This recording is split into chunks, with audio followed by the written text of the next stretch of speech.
Hello everyone. आज हम पढ़ने वाले हैं green house cultivation of rose using hydroponics. हमारे सिलेबस में कुछ वेजिटेबल्स और फ्लावर्स की कल्टीवेशन के बारे में पढ़ना है हाइड्रोपोनिक्स का यूज़ करके। हाइड्रोपोनिक्स क्या होता है? हाइड्रोपोनिक्स में ग्रोइंग मीडियम वाटर होता है। वाटर में कोई भी प्लांट ग्रो कराते हैं, हम सॉइल का यूज़ नहीं करते हैं। तो हाइड्रोपोनिक्स का यूज़ करके हमें कई सारे प्लांट्स हैं उनका कल्टीवेशन देखना है। तो सबसे पहले है हमारा रोज़। तो रोज़ का हमारा जो गुलाब है, इसका कॉमन नेम रोज़ होता है, हम जानते हैं। साइंटिफिक नेम रोज़ा स्पीशीज़ है। मतलब क्या है कि रोज़ा स्पीशीज़ इसलिए लिखा है कि रोज़ की कई सारी स्पीशीज़ है, जैसे रोज़ा गैलियम है, रोज़ा ईडन है, रोज़ा फीसिड है, कई सारे स्पीसीज़ हैं रोज़ा की, रोज़ की, इसीलिए इसको रोज़ा स्पीसीज़ लेगा। किसी एक का लिख देंगे तो नहीं होगा। फैमिली रोज़ेसी से बिलोंग करता है ये, और क्रोमोसोम नंबर होता है इसका, ये डिप्लॉयड होता है 14। ठीक, अगर हम सॉइल के मीडियम में इसको ग्रो कराते हैं नॉर्मली रोज़ को, तो हम यूज़ करते हैं सैंडी और ग्रेवली लोम सॉइल, और पीएच होता है हमारा 6.5 से 7, मतलब न्यूट्रल पीएच रहता है ऑलमोस्ट। और क्लाइमेट 15 से 27 डिग्री सेल्सियस का चाहिए होता है, और आइडियल ह्यूमिडिटी 60 से 65 डिग्री सेल्सियस। तो ये तो हमारा नॉर्मल है जो हम सॉइल में ग्रो कराते हैं। हमने पढ़ना है हाइड्रोपोनिक्स का यूज़ करके हम रोज़ का कल्टीवेशन कैसे करेंगे। तो चलिए देखते हैं। तो हाइड्रोपोनिक्स क्या है, सबसे पहले ये देख लेते हैं। Hydroponics is the technique of growing plants using a water based nutrient solution rather than soil. Hydroponics क्या है? ये प्लांट्स को ग्रो करने का एक टेक्निक है जिसमें हम वाटर का यूज़ करते हैं। वाटर में हम न्यूट्रिएंट सॉल्यूशन बनाते हैं वाटर का, और हम इसमें सॉइल का यूज़ नहीं करते हैं। अब आता है कि किस तरीके के हम रोज़ के टाइप्स हैं। रोज़ की कई सारी वेराइटीज़ हैं, टाइप्स हैं। तो हम हाइड्रोपोनिक्स में किन तरह के रोज़ेस का यूज़ करते हैं ग्रो करने के लिए? तो there are a number of different cultivars that grow well in hydroponic system. हमारे पास रोज़ की कई सारी टाइप्स हैं जो हम हाइड्रोपोनिक में यूज़ कर सकते हैं। जैसे क्लाइंबिंग रोजेज़ हैं, जो क्लाइंबर्स होते हैं ना, इस टाइप के रोजेज़ होते हैं। इनको ग्रो करने के लिए एक ट्रेलिस सिस्टम की ज़रूरत होती है ताकि वो सपोर्ट के द्वारा ग्रो कर पाएँ। Shrub roses and modern roses, जिन्हें हम लॉन्ग स्टेम रोजेज़ भी कहते हैं। रोजेज़ को स्टेम के लेंथ के अकॉर्डिंग भी 3 टाइप में डिवाइड किया गया है, मीडियम लेंथ और लॉन्ग स्टेम्ड और शॉर्ट स्टेम रोजेज़। तो लॉन्ग स्टेम रोजेज़ को भी हम हाइड्रोपोनिक्स के द्वारा ग्रो करा सकते हैं। टाइप तो हमने देख लिया। अब हमें ये देखना है कि हमें हाइड्रोपोनिक सिस्टम में रोज़ को जो ग्रो कराएंगे तो उसके लिए हमारे रिक्वायरमेंट क्या होनी चाहिए, ज़रूरी चीज़ें क्या क्या हैं। तो सबसे ज़रूरी चीज़ तो ये है कि हमें सनलाइट एकदम, हमें रोज़ के कल्टीवेशन के लिए उसको सनलाइट प्रॉपर अमाउंट में मिलना चाहिए। कम से कम 6 घंटे का डायरेक्ट सनलाइट तो उसके पास जाना ही चाहिए। और अगर हम ऐसी जगह पे हाइड्रोपोनिक्स रोज़ ग्रो करा रहे हैं, मतलब वहाँ पे समझ लीजिए डायरेक्ट धूप नहीं जा पा रही है, तो हमें कोई लाइट का सोर्स वहाँ पे देना ही पड़ेगा। और अगर हम बाहरी कोई लाइट का सोर्स दे रहे हैं तो 13 से 14 घंटे तक, ठीक, 10 से 13 घंटे तक, सॉरी, हमें सनलाइट वहाँ पे देना होगा। ठीक, तो रिक्वायरमेंट फॉर हाइड्रोपोनिक रोज़ क्या है? The thumb rule. Thumb rule मतलब जो सबसे इम्पॉर्टेंट है, ये तो होना ही चाहिए, is at least 6 hours of light should be available in place where it is grown. कम से कम 6 घंटे का लाइट तो मिलना ही चाहिए, सनलाइट तो मिलना ही चाहिए उसको ग्रोथ के लिए, तभी वो ग्रो कर पाएगा। If one wants to grow it in a place where the sun is not available, then alternative source light should be provided to the plant like grow lights for 10 to 13 hours. और अगर कोई चाहता है ऐसी जगह पे grow कराना है जहाँ पे उसका सनलाइट डायरेक्टली ग्रो नहीं कर पा रही है, मान लीजिए कोई रूम में चाहता होगा कि हम ग्रो करा दें, कि हमें कॉमर्शियल प्रोडक्शन, कॉमर्शियल कल्टीवेशन देखना है, लेकिन अगर रूम की ये बात भी हम समझ लेते हैं, तो उसे कोई लाइट का अल्टरनेटिव सोर्स देना पड़ेगा, और 10 से 13 घंटे तक। ठीक, ये तो हमारी रिक्वायरमेंट हो गई हाइड्रोपोनिक सिस्टम की। अब हम देखते हैं कि हम रोज़ को कल्टीवेट करते कैसे हैं, ग्रो करते कैसे हैं हाइड्रोपोनिक्स में। तो propagation of roses in hydroponic system. Requirement हमने देख ली कि सनलाइट तो हमें मिलनी ही चाहिए भाई, बिल्कुल हमें ज़रूरत है सनलाइट की। तो प्रोपोगेशन ऑफ रोजेस में हम इसमें मेथड देखेंगे कि किस तरह से हम ग्रो कराते हैं। तो एक मेथड मैं अभी ओवरव्यू बता देती हूँ, उसके बाद देखते हैं कि एक मेथड होता है कि हम रोज़ की कोई स्टेम है, स्टेम को काट देते हैं। ठीक, काटने के बाद हम एक तो स्टेम के द्वारा करते हैं, दूसरा हम रोज़ की सीड्स, रोज़ के जो बीज हैं उससे भी ग्रो कराते हैं, लेकिन हम उसे ज़्यादातर यूज़ नहीं करते। हम हाइड्रोपोनिक्स में हम यूज़ करते हैं ये कटिंग स्टेम्स का ही, हम स्टेम को ही यूज़ करते हैं ज़्यादा। हमारा दूसरा एक तरीका है एनएफटी, न्यूट्रिएंट फिल्म टेक्निक भी हमारी एक तरीका है, उसके बारे में अभी हम पढ़ेंगे। उससे भी हम हाइड्रोपोनिक्स में रोज़ का कल्टीवेशन कराते हैं। ठीक, तो पहली बात तो ये समझ लीजिए आप कि हाइड्रोपोनिक्स में हम कल्टीवेशन करा रहे हैं तो रोज़ का ही नहीं है। अगर हम किसी भी चीज़ का हाइड्रोपोनिक्स में पानी का यूज़ करके हम ग्रो कराते हैं तो हम वो पानी जो लेते हैं हम उसमें न्यूट्रिएंट सॉल्यूशन डालते हैं, उसमें ऐसी चीज़ें डालते हैं जिसकी वजह से हमारा प्लांट ग्रो कर सके। ठीक, तो वो न्यूट्रिएंट सॉल्यूशन है हमारा, इस वजह से हम पानी में ग्रो कराते हैं अपना रोज़ को या किसी भी प्लांट को। हमने रोज़ के बारे में पढ़ना है तो चलिए रोज़ के बारे में पढ़ते हैं। ठीक, planting stem cuttings is one of the most popular way to propagate roses. Stem cutting मतलब समझ रहे हैं, कोई पौधा था पहले से पौधा है तो उसमें हमने ऐसे स्टेम काट लिया, तो ये स्टेम काट कर लगाने वाला जो तरीका है ये सबसे कॉमन है और सबसे पॉपुलर है, हम इसका यूज़ इसी का यूज़ करते हैं हाइड्रोपोनिक्स पे। ठीक, rose seeds is another method of propagation but usually rose seeds are less use. हमारा जो रोज सीड्स है मतलब गुलाब का बीज है उससे भी हम प्रोपोगेशन करा सकते हैं, लेकिन हम ज़्यादातर यूज़ नहीं करते, हम ज़्यादातर ये स्टेम वाला ही यूज़ करते हैं। हाइड्रोपोनिक्स रोजेस और एक्वापोनिक रोजेस, ये बात याद रखिएगा, हाइड्रोपोनिक रोजेस को हम एक्वापोनिक रोजेस भी कहते हैं। सिंपल एक्वा मिस वाटर होता है और हाइड्रोपोनिक और एक्वापोनिक सेम हो गए। तो क्या बोल रहा है कि हाइड्रोपोनिक रोजेस और aquaponic roses through cutting is best method. Cutting के द्वारा, कटिंग मतलब समझ रहे स्टेम कटिंग के द्वारा बेस्ट मेथड है ग्रो कराने के लिए, but it is also a little bit tricky. लेकिन ये थोड़ा सा मुश्किल वाला काम भी है। क्यों? क्योंकि cuttings lack a root system to take up water in essential nutrient. हम सब जानते हैं कि पौधों में, पेड़ में जो रूट होता है वही तो सॉइल से न्यूट्रिएंट मीडियम सब लेता है, और हम बस ऐसा सिंपल सा स्टेम ले रहे हैं और उसको पानी में डाल रहे हैं, तो कहाँ से न्यूट्रिएंट लेगा, थोड़ा मुश्किल काम है। So, in order to successfully propagate roses, one must create an environment that will uphold them until they build up enough roots to survive on their own. ये क्या कह रहा है, आपको समझ में आ रहा है कि हम यूज़ करते हैं हाइड्रोपोनिक्स में स्टेम कटिंग मेथड्स का। हमने स्टेम लिया और उसको हम पानी में उससे ग्रो कराएंगे, गुलाब अपना बनाएंगे पौधा, लेकिन ये थोड़ा मुश्किल काम है। खैर यही मेथड हम ज़्यादातर यूज़ करते हैं, स्टेम कटिंग मेथड ही, लेकिन थोड़ा मुश्किल काम है। क्यों? क्योंकि हम जानते हैं हमने सिंपल एक स्टेम लिया, उसमें रूट्स है ही नहीं, तो वो न्यूट्रिएंट मीडियम कहाँ से ले पाएगा पानी में से, कैसे वो ग्रो कर पाएगा। तो जो भी ग्रो करा रहा है तो उसको कुछ ऐसा एनवायरनमेंट बनाना पड़ेगा ताकि वो ग्रो कर पाए, उसमें पानी में ग्रो कर पाए। तो इसके लिए हम क्या करते हैं कि हम मान लीजिए ना कि ऐसा कोई कंटेनर ले लिया हमने, सॉरी ये तो कुछ ज़्यादा ही, कोई कंटेनर लिया है हमने। ठीक, कंटेनर में हम क्या करते हैं, उससे साइज़ का एक गोल सा या स्क्वायर किसी भी तरह का ऐसा कुछ सब्सटेंस ले लेते हैं कठोर।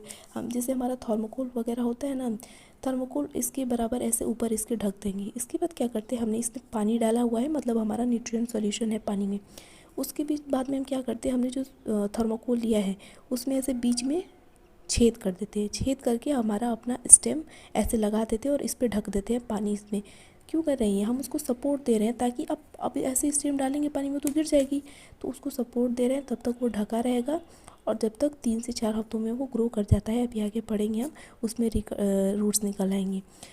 तो यही बोल रहा है कि चूँकि हम स्टेम कटिंग मेथड ही ज़्यादा यूज़ करते हैं, लेकिन अगर वो बस हम स्टेम ही पानी में डालेंगे तो वो गिर जाएगा, तो हमें कुछ ऐसा सपोर्ट सिस्टम तैयार करना पड़ेगा जिससे वो पानी में रह सके, ग्रो कर सके। तो हम एक ऐसा कुछ थर्मोकोल जैसा, मोस्टली थर्मोकोल जैसा ही यूज़ करते हैं। एक बेस बनाते हैं, उसमें बीच में छेद कर देते हैं और उसके बाद अपना स्टेम ऐसे लगा देंगे। जैसे समझ रहे हैं, मान लीजिए पेपर है तो मैंने यहाँ पे छेद कर दिया, बीच में ऐसे लगा दिया इसको, और उसके बाद इस कंटेनर के ऊपर रख देते हैं और वो ग्रो करता है। ठीक, नेक्स्ट क्या है हमारा टाइमिंग फॉर प्रोपोगेटिंग। हम ऐसा इसको करते करते हुए, तो वैसे तो हम साल भर कर सकते हैं इसको, लेकिन मोस्टली अर्ली समर के शुरुआती दिनों में हम अगर इसे करें तो ज़्यादातर ठीक होगा ही। ठीक, stems that are neither brand new और not fully mature and having fading flowers are taken. हम ऑन स्टेम कैसा लेते हैं, बहुत नया, एकदम नया नया शूट बना है उसको भी नहीं लेते हैं, या बिल्कुल जो पूरी तरह से तैयार हो गया है, फ्लावर्स हो गए हैं, पत्ते हो गए उस पर, ऐसा भी हम नहीं लेते हैं। हम ऐसे स्टेम लेते हैं जो बीच वाले स्टेम होते हैं और उनकी उसमें से फूल हम नहीं लेते हैं, जिसके फूल उसमें से गिर गए होंगे, हम बस 2-3 पत्ते रहते हैं उसमें, ऐसे स्टेम लेते हैं। मतलब समझ रहे हैं कि हमने कोई स्टेम लिया, यहाँ पे बस 1-2-3 पत्ते हैं, ऐसे स्टेम हम लेते हैं। ठीक, start with filling a clean container with best quality growing mix. हम क्या करते हैं कि हम अभी स्टेप अभी देखेंगे, लेकिन अभी भी देख लेते हैं कि हम करते क्या हैं एक्चुअली। एक एक स्टेप देखेंगे कैसे ग्रो कराते हैं। कि हम कोई कंटेनर लेते हैं, साफ कंटेनर लेते हैं और उसमें ग्रोइंग मिक्स में हमने पानी डाला और उसमें जितने भी चीज़ें ज़रूरी हैं ग्रो करने के लिए वो सारी चीज़ें डाल देते हैं, न्यूट्रिएंट सॉल्यूशन। तो पॉटिंग मीडियम जिसमें हमारा कंटेनर यूज़ कर रहे हैं must be light and fast draining, वो हल्का होना चाहिए और फास्ट ड्रेनिंग मतलब सूख जाए जल्दी, ऐसा होना चाहिए। Yet it should contain enough organic matter to stay moist, लेकिन उसके पास इतना ऑर्गेनिक मैटर होना चाहिए ताकि वो मॉइस्ट रह सके, नमी उसमें बरकरार रहे। वो सूख जाना चाहिए जल्दी, लेकिन उसके अंदर इतनी चीज़ें होनी चाहिए ऑर्गेनिक मैटर कि उसके अंदर की नमी बरकरार रहे। ठीक। Quality potting medium can be purchased or can created by combining growing medium like perlite, vermiculite and peat mosses। देखिए क्या होता है कि हम मिट्टी का तो यूज़ करते नहीं है इसमें, तो हमने जो पॉटिंग मीडियम अपना कंटेनर लिया है उसमें सॉल्यूशन डालते हैं हम उसमें, तो मिट्टी नहीं लेते यूज़ करते, लेकिन हम कुछ ऐसी चीज़ें यूज़ करते हैं या तो हम बाज़ार से हमें वो चीज़ें मिलती हैं बनी बनाई हुई, या तो फिर हम ऐसे भी बना सकते हैं जो हमारे ग्रोथ को सपोर्ट करे, जैसे परलाइट, वर्मिक्यूलाइट एंड पीट मॉस, ये सारी चीज़ों का हम यूज़ करते हैं। Water the potting mixes so that it is moist but make so it is not soggy, फिर हम उसमें पानी डालेंगे ताकि वो मॉइस्ट हो सके और हमारा ग्रो कर सके। ठीक। अब हम प्लांटिंग का मेथड देख रहे हैं कि किन किन तरीक़ों से हम पौधों को पानी में अपना लगा सकते हैं हाइड्रोपोनिक का यूज़ करके, रोज़ का। तो एक तो मेथड है हमारा कि हमने स्टेम को काट दिया उससे लगाया, और दूसरा मेथड है हम गुलाब के बीजों का यूज़ करें।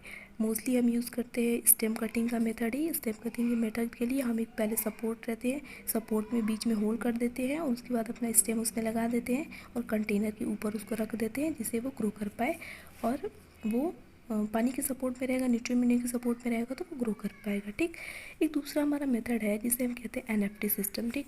तो bye planting already propagated flower, हम ऑलरेडी प्रोपेगेटेड जो फ्लावर होते हैं उनको हम प्लांट करके भी यूज़ करते हैं। और ये कैसे कर सकते हैं हम, the propagated plant could be placed in NFT system. ये क्या है कि मान लीजिए हमने उसमें क्या किया, अपना स्टेम लगाया हुआ था, उसमें रूट्स वगैरह सब निकल आई हैं, तो अब हम उसको ट्रांसफ़र कर देते हैं एक एनएफटी सिस्टम। एनएफटी सिस्टम होता है न्यूट्रिएंट फिल्म टेक्निक। ये न्यूट्रिएंट फिल्म टेक्निक क्या होती है कि is a hydroponic technique where in a very shallow stream of water containing all the dissolved nutrients required for plant growth is recirculated past the bare roots of plant in a watertight gully known as channel। NFT system में क्या होता है, मान लीजिए हमने क्या किया, हमने पीछे देखा ना, अभी कंटेनर में हमने अपना प्लांट लगाया, मतलब स्टेम लगाया, 3-4 हफ्तों बाद उसमें रूट्स निकल आई। अब हम चाहते हैं कि उसको बहुत अच्छी जगह पे रख दें या और हम उसको बढ़िया से ग्रो कराना चाहते हैं, तो हम एनएफटी सिस्टम का यूज़ करते हैं जिसे न्यूट्रिएंट फिल्म टेक्निक कहते हैं। न्यूट्रिएंट फिल्म टेक्निक क्या होता है कि एक ऐसा समझ लीजिए कि कंटेनर जैसा ही होता है, उसमें पानी रहता है, न्यूट्रिएंट मीडियम रहता है, बहुत पतला सा शैलो रहता है पात, और सारे ग्रोइंग मीडियम, न्यूट्रिएंट मीडियम उसमें लगे होते हैं, और जिससे वो पेयर रूट्स हैं, जो रूट्स हैं वो उसमें जो पानी है इसमें भरे, जो कि मैं डायग्राम से बताती हूँ। मान लीजिए ऐसा हमारा एनएफटी है, ऐसा कंटेनर की तरह रहता है और इसमें पानी लगा हुआ है, पानी में सारा ग्रोइंग मीडियम, न्यूट्रिएंट मीडियम सब है। तो ऐसे इसमें क्या होते हैं, रूट्स हैं, ये रूट इसी पानी में चली रहती है और ये यहाँ पे प्लांट अपना ग्रो कर रहा है, गुलाब हमारा ग्रो कर रहा है। ठीक। और ये जो पानी है इसमें हमारी रूट्स लगी हुई हैं, हम इनको चैनल कहते हैं, चैनल या फिर वाटर टाइट गली, इसको हम चैनल कहते हैं। तो ये हमारा एनएफटी मीडियम है। तो किन दो तरीक़ों से हम प्रोपोगेट करते हैं, हमने स्टेम कटिंग से किया, रोज़ से किया, सीड से किया, और फिर एनएफटी मीडियम का यूज़ किया। एनएफटी मीडियम में हमने जो पहले कंटेनर में उगा लिया है अपना पौधा, उसी को उठा कर ट्रांसफ़र कर देते हैं। ये तो हो गया कि हम इन तरीक़ों से करते हैं। अब स्टेप्स क्या है इनकी, क्या किस स्टेप को फॉलो करके हम, अब किसी स्टेप के फॉलो करके तो होगा, ये तो हमने मेथड देखा कि इस तरह से हम करते हैं। स्टेप क्या है इनके, तो स्टेप देखिए, स्टेप्स इन प्लांटिंग रोज़, क्या क्या स्टेप है हमारे। तो सबसे पहला तो स्टेप क्या है कि choose cuttings that are healthy and disease free. हम ये कटिंग मेथड के द्वारा है, हमने स्टेम को काटा है उस मेथड के द्वारा है। तो सबसे पहला हमारा स्टेप तो ये है कि हम ऐसे स्टेम का यूज़ करें जो कि हेल्थी हो और वो डिज़ीज़ फ्री हो, उसमें किसी तरह का रोग ना लगा हो। ठीक। तो हम ऐसे कटिंग का यूज़ करते हैं। Take cuttings from the upper part of the plant and from the side with the help of a blade or knife. क्या बोल रहा है कि हम कटिंग को ना, जो हम स्टेम ले रहे हैं उसको प्लांट के अपर पार्ट से लेंगे या फिर साइड से लेंगे और उसको हम ब्लेड या नाइफ की मदद से काट लेंगे। Choose a stem that is 4 to 6 inches long and has at least 2-3 leaves attached to it. हम ऐसे स्टेम का यूज़ करेंगे जो कि 4 से 6 इंच का हो लेंथ में और उस पर 2-3 पत्ते लगे हों उसके साथ, ठीक। Use a razor blade or sharp pruning shears and made a clean slice at 45 degree angle. मान लीजिए हमने स्टेम ले लिया, 4 से 6 इंच तक का लंबा है ये, उसके बाद हम क्या करेंगे 45 डिग्री के एंगल पे ऐसे कट मार देंगे, ठीक। कैसे समझ में आ रहा है ना कि ऐसे हमारा है स्टेम इतना बड़ा, यहाँ पे ऐसे कट मार देंगे, आपने देखा होगा ऐसे कट मार देते हैं, तो वैसे उस पर कट मार देंगे। कट मारने के बाद करेंगे रिमूव फ्लावर्स और बर्ड्स फ्रॉम द कटिंग। अगर उसमें फ्लावर्स या बर्ड्स लगी हैं तो हम उसको हटा देंगे, ठीक। Quickly dip the bottom 2 inches of the cutting into the solution. हमने ये अपने स्टेम काट लिया। अब क्या बोल रहा है कि सॉल्यूशन में 4 से 6 इंचों का हमने लिया स्टेम, अब इसको 2 इंच तक हम पानी में ऐसे डिप कर देंगे। Using a pencil or stick to make a small hole in growing medium for the stem cutting to fit in the medium. जैसा मैंने अभी बताया ना, ये कंटेनर वाला एग्जांपल लेकर कि इसको कंटेनर में हमारा, क्योंकि ये हमारा स्टेम है तो ऐसे रह नहीं पाएगा, पानी में डालेंगे तो गिर जाएगा, तो उसको एक सपोर्ट देंगे हम, बेस देंगे और उसमें ऐसे डिप होल करके अपना स्टेम फिट कर देंगे और उसके बाद मीडियम में वो हमारे कंटेनर में फिट हो जाएगा। नेक्स्ट क्या है कि setup the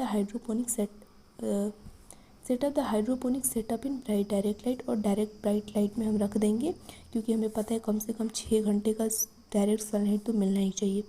maintain the growing medium moisture and wet until roots appear और usually 3 to 4 weeks and transfer it to hydroponic system. उसके बाद हम क्या करेंगे, ग्रोइंग मीडिया को अपना मेंटेन करके रखेंगे, 3-4 हफ्तों बाद रूट्स आ जाएंगी, हम उसको हाइड्रोपोनिक सिस्टम में जाकर हम ट्रांसफ़र कर सकते हैं, जैसे NFT सिस्टम है। NFT क्या है, हमारी न्यूट्रिएंट फिल्म टेक्निक, ठीक।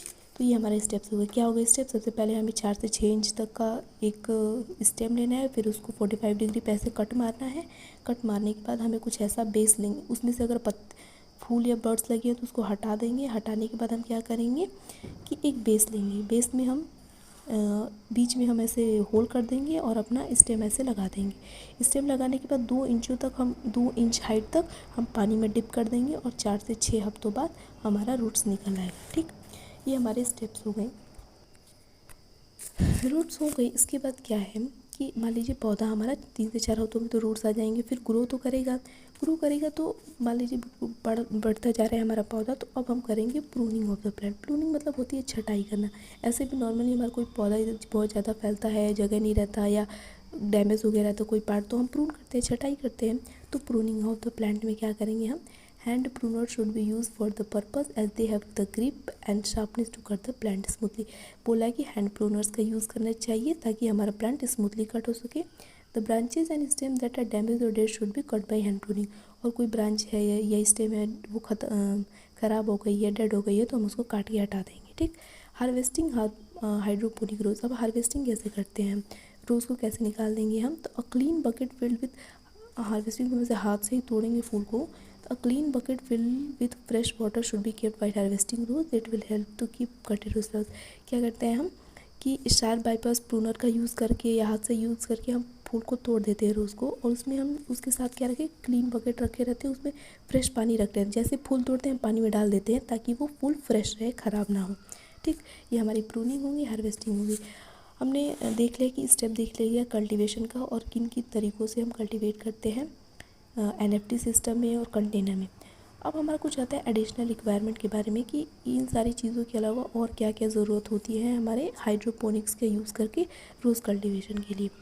तो 5-6 पॉइंट हैं, देख लेते हैं इसमें कि हेल्थी रोज सीडलिंग्स और stem cutting that didn't have any disease और insect pest infection should be used. जैसा अभी हमने स्टेप में भी देखा, जो बिल्कुल हेल्थी रूट सीडलिंग होगी, सीड्स बढ़िया होंगे या स्टेम बढ़िया हो, उसी को हमें चूज़ करना है, डिजीज़ फ्री, उसमें किसी तरह का इंसेक्ट पेस्ट इन्फेक्शन नहीं होना चाहिए। नेक्स्ट है the ideal temperature required for this plant is 65 to 75 degrees. जो इनका आइडियल टेम्परेचर होना चाहिए 65 से 75 डिग्री होना चाहिए, तभी ये बढ़िया से ग्रो करते हैं।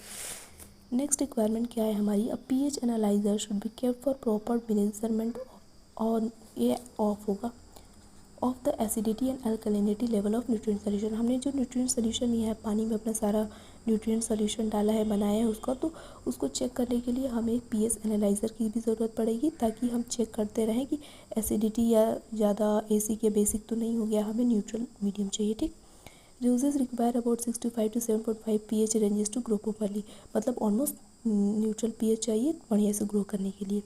ये सब एडिशनल रिक्वायरमेंट्स है, हमें इन बातों का ध्यान रखना है। ठीक।